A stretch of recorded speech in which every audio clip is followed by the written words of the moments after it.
How come I could think of something to eat and remember how it tastes? How does that work? Or I could think of something that happened to me and remember how it felt. It's because the spirit world runs the flesh world, not the other way around. See, before you do something, it's a thought. Even if it's not a big thought in the front of your mind, it's a subconscious thought. You see, and so I think as Christians, we need to really realize that it starts in the spirit world. A thought can make me remember a taste, a physical taste. How can I remember how something tasted? Because everything is digital code. Everything is digital code, down to the DNA. Think of a computer. That's what everything is. Just like the Matrix. It literally is that. So you can, when you're thinking in the spirit realm, in the digital realm, that taste is a code. Just think of somebody making up a computer game. Well, when God made this realm, He did it just like that. So everything has a code, a number. Okay, that taste is number 1, 2, 3. And it's programmed. That's how the spirit world works. Just like a computer works. Just like you're making a character in a game. You code in how he can react to certain things. And that's interesting that I brought that up, because in these last days, the code is, they're trying to literally change the code of what has been coded by God. They want to recode it, not reset it, but change it. You know, the great reset. It's not a reset, because when you reset something, it goes back to how it was. They're not resetting it. They're changing it to something new. That's why they have the term the new normal. So they're changing the code spiritually, and the spirit runs the physical.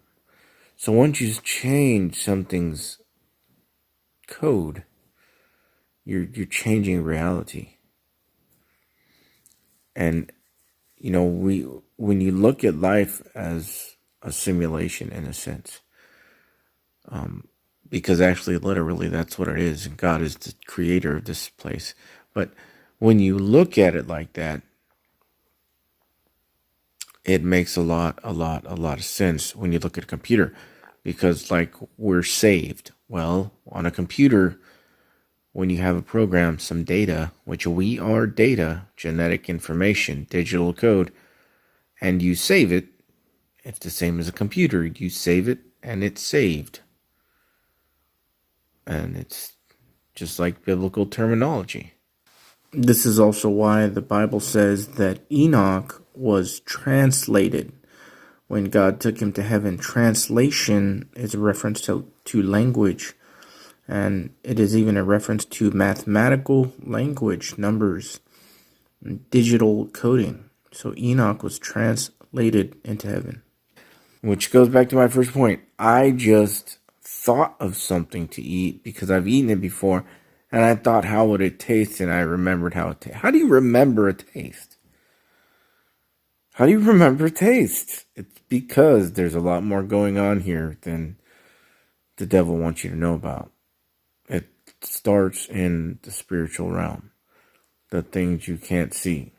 The thoughts are very important. You know the old saying, it's the thought that counts. Think about that. It's the thought that counts. Wait, counting. Thinking about numbers. Thoughts, numbers, code. I remembered how something tastes. And I said, how did I do that? Well, because everything is digital code. It's all the Matrix. And a taste has a number because it's the thought that counts. Get it? These are pictures of equations. I've been, for the last 15 years, trying to answer the kinds of questions that my colleagues here have been raising. And what I've come to understand is that there are these incredible pictures that contain all the information of a set of equations that are related to string theory.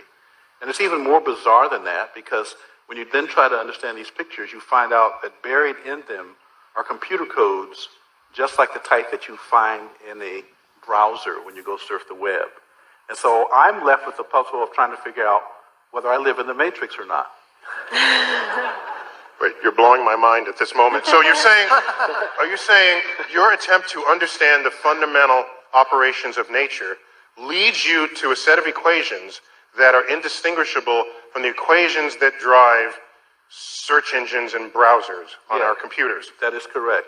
So, wait, I have to just be silent for a minute here. So you're saying as you dig deeper, you find computer code writ in the fabric of the cosmos? Into the equations that we want to use to describe the cosmos, yes. Computer code. Computer code, strings of bits of ones and zeros. It's not just sort of resembles computer code. You're saying it is computer code. It's not even just is computer code. It's a special kind of computer code that was invented by a scientist named Claude Shannon in the 1940s. That's what we find very, very deeply inside the equations that occur in string theory and in general in systems that we can say are supersymmetric. Okay. Time to go home, I think. Where are we going to go? So are you saying we're all just, there's some entity that programmed the universe and we're just expressions of their code? Well, I didn't say that. Some of those, like the Matrix? That's what you said. Some of those codes are showing on the screen behind you right now. They don't look like codes, but these pictures, which we call adinkras, are graphical representations of sets of equations that are based on codes. So this is, in fact, to answer your question more directly, I have, in my life, come to a very strange place because I never expected that the movie The Matrix might be an accurate representation of the place in which I live.